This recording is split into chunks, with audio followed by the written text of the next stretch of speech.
Hi there. A couple of weeks ago, I received an unexpected surprise in my email. I was contacted by none other than Stargazer Cast Iron, and they wanted to send me one of their cast iron skillets to review. They also asked if I wanted to join their affiliate program, and there's a little more about that at the end of this video. Well, I've been eyeing Stargazer's cast iron pans for a while now, since these new elite cast iron manufacturers have been showing up over the past decade. I do already have quite a few cast iron skillets though, and it was difficult to justify the cost of buying yet another cast iron pan, especially when the Stargazer pan sells for $95 on their website. But when they offered to send one for free, well, I have to say I couldn't pass up on it, and I agreed to try this out. And so we get to take a look at the Stargazer 10-inch cast iron skillet. Stargazer was founded in 2015 when product designer Peter Huntley was bitten by the cast iron bug, and he started collecting cast iron pans. Like many people who've discovered the joy of cooking in cast iron, he wondered why modern-day cast iron isn't polished smooth the way vintage cast iron used to be. Stargazer, read this first. This skillet is seasoned and ready for use. Always preheat 5 to 10 minutes. Use caution when handling because it's hot. Never put it in the dishwasher. And instructions on how to cook in cast iron, which is nice. And instructions on how to clean your cast iron skillet, which is also nice. This one says you start at 225 degrees, then add some oil, and then heat it to 475 for an hour. Boy, I do say that the culinary fanatic seasoning method certainly has become popular. And we got a nice little sticker here. Not sure if this would go in my car or not. And a fridge magnet, which is going right on the fridge. Thank you very much, Stargazer. But unlike many of us, he set out to do something about it. And the result was this modern-day cast iron pan, which certainly looks beautiful and designed for the age of technology. Oh yeah.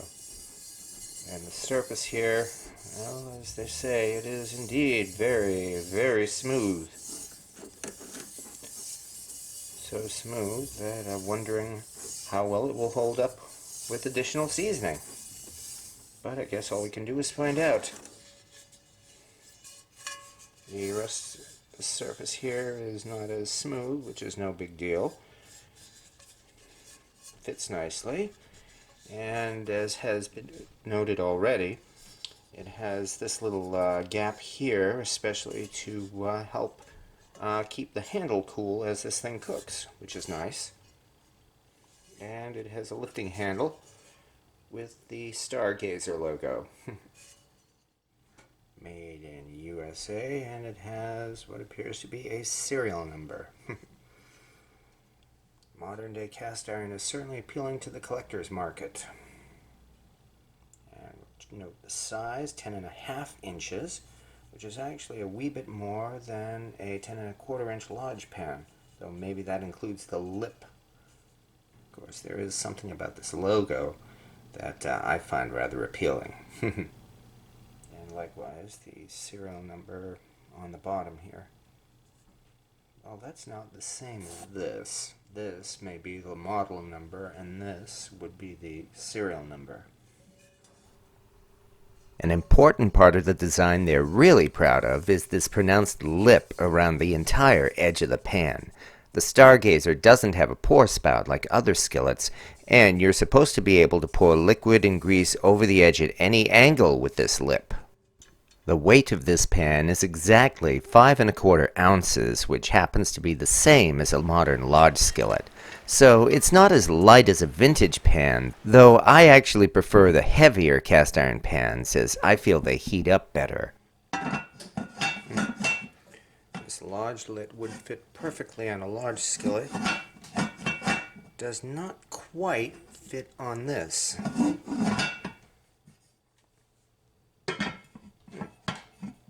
On the other hand, this lid from a South African pudgy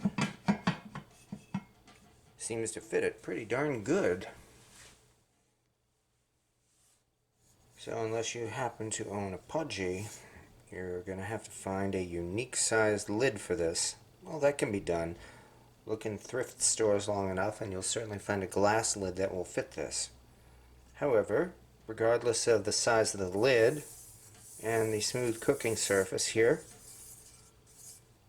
there is of course one real question to be answered.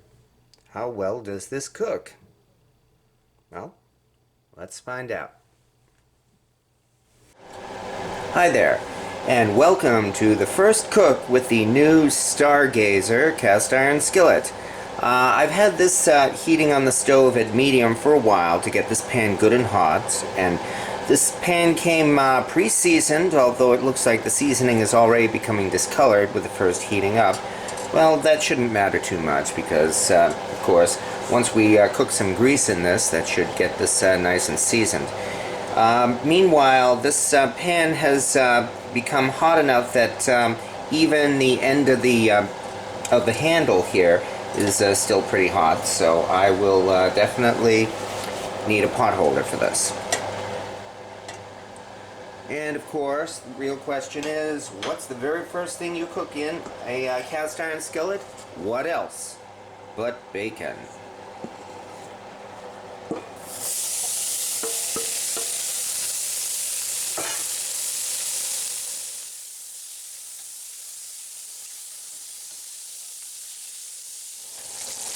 do have to say, I do like this smooth pan here.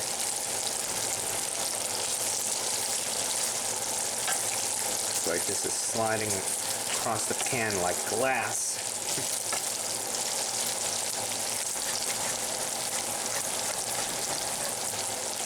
Gotta be careful, the bacon doesn't stick.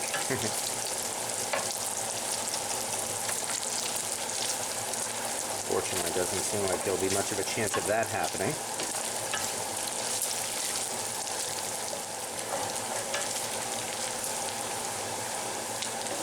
Oh, we wanted some bacon grease for cooking potatoes. We certainly have it.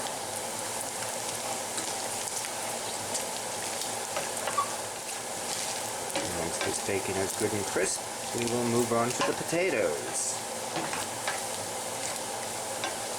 Doesn't look like that's going to be very long either.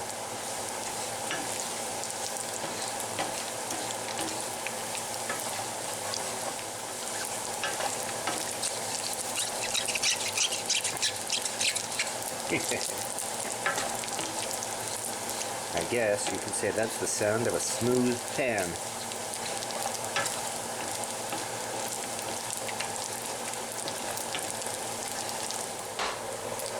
Now it looks like we get to try this pour spout, or rather this lip, and see how well it pours.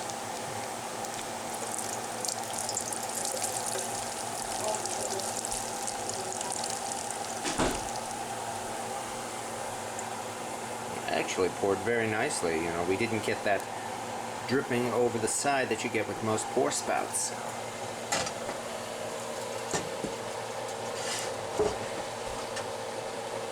Bacon grease back in.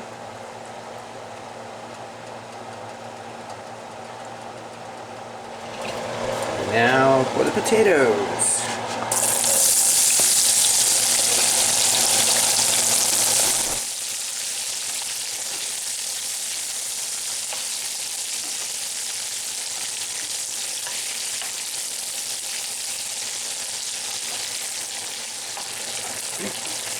You can see these potatoes are not sticking one bit.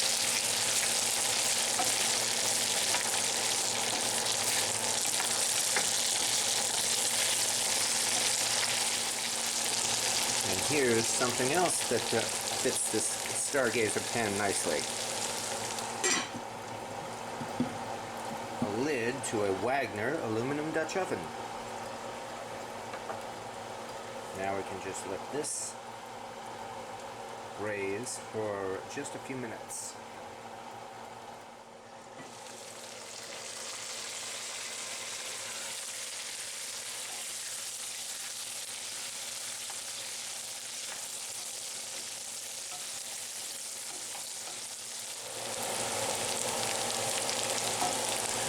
using golden potatoes here because as much as I love good old russets, I don't want this to just become a mash. A hash maybe, but not a mash.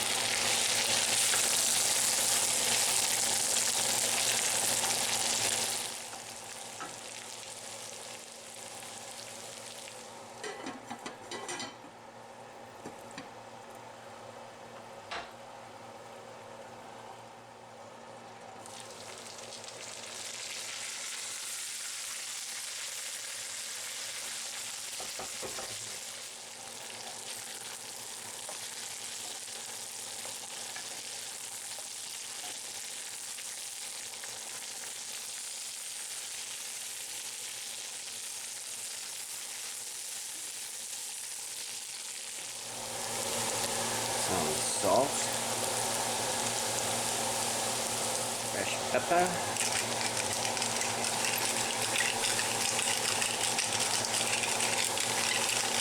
garlic powder, smoked paprika,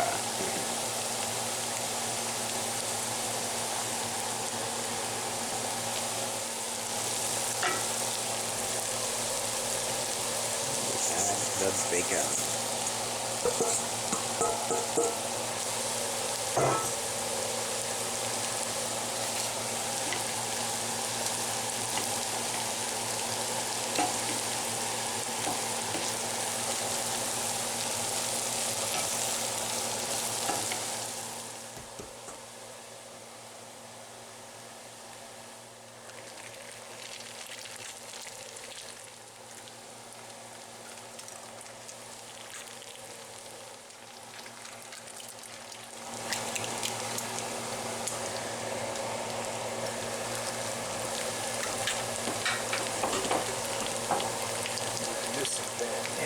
Go.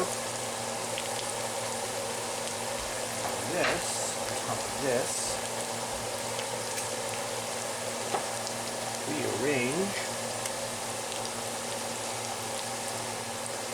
some mozzarella.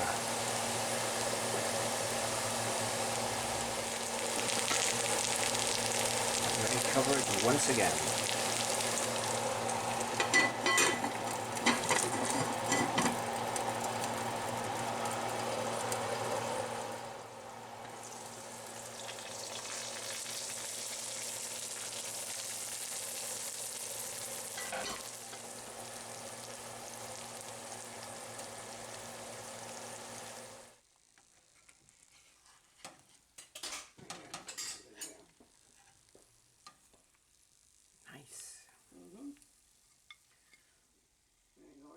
And with no difficulty at all, we have a potato hash cooked in the Stargazer skillet.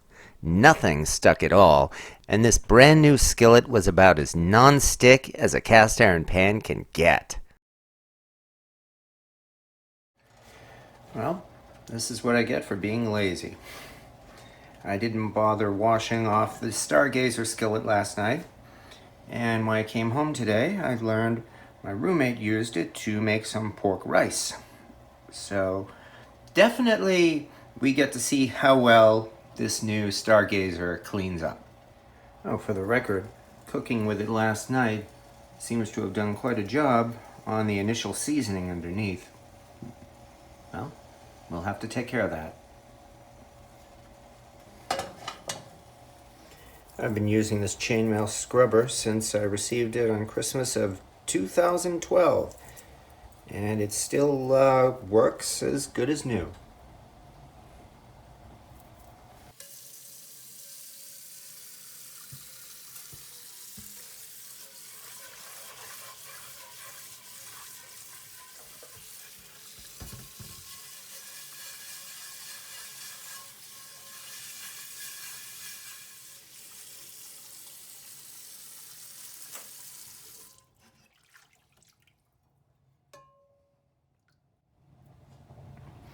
Well, I have to say it was easy to scrape all of that off. This feels as smooth as, well, when it first came out of the box. Of course, on the other hand, the seasoning definitely does not seem to have lasted very long. So, looks like we are going to have to reinforce the seasoning right away.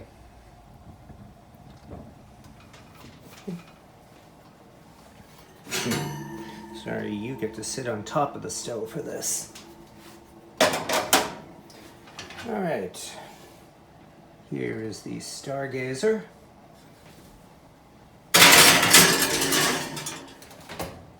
And we start by heating this batch to 200 degrees. As for what we'll be seasoning with, I've had very good luck with a product I've been using for several years now, and that would be Crisby cast iron seasoning.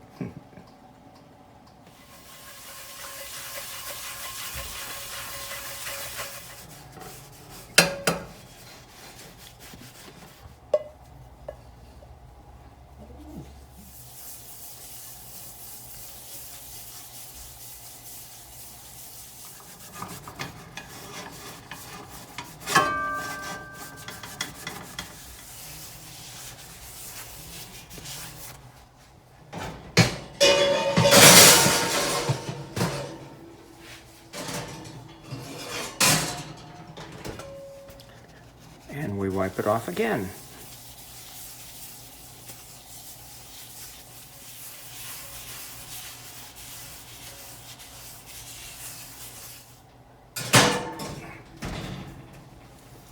And now on to 400 for 2 hours.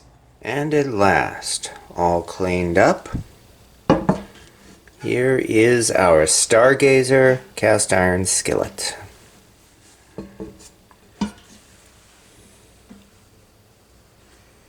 And finally, after trying out the Stargazer skillet, there are not one but two questions people want to know, and I've been asked this a number of times already. That would be, is it worth getting this pan? And also, how does the Stargazer stack up against a Lodge cast iron pan? Well, besides the cost difference between this and a Lodge pan, there's one burning question everyone keeps asking. Is the smooth surface of the Stargazer better than the rougher surface of a Lodge? We'll take another look at that in a video coming soon enough, but I will say in the short run, right out of the box, the smooth surface feels terrific. I certainly didn't have any problems with the potatoes and the eggs sticking. The factory seasoning sure didn't last very long, and I did need to season it right away, but that's hardly a problem because this pan is like any cast iron pan, and it will probably last forever with the right care. Still, I would have to recommend reinforcing the seasoning immediately, and some folks may wonder why you need to do extra work with seasoning a pan after spending $95 for it. But I had a lot of fun using this, and I could definitely say that if you feel like investing in this pan, you would not regret it one bit. This is a lifetime investment, just the same as if you were to pay a hefty price for a vintage Griswold pan. And indeed, it really would be better to compare this to a vintage Griswold rather than a Lodge.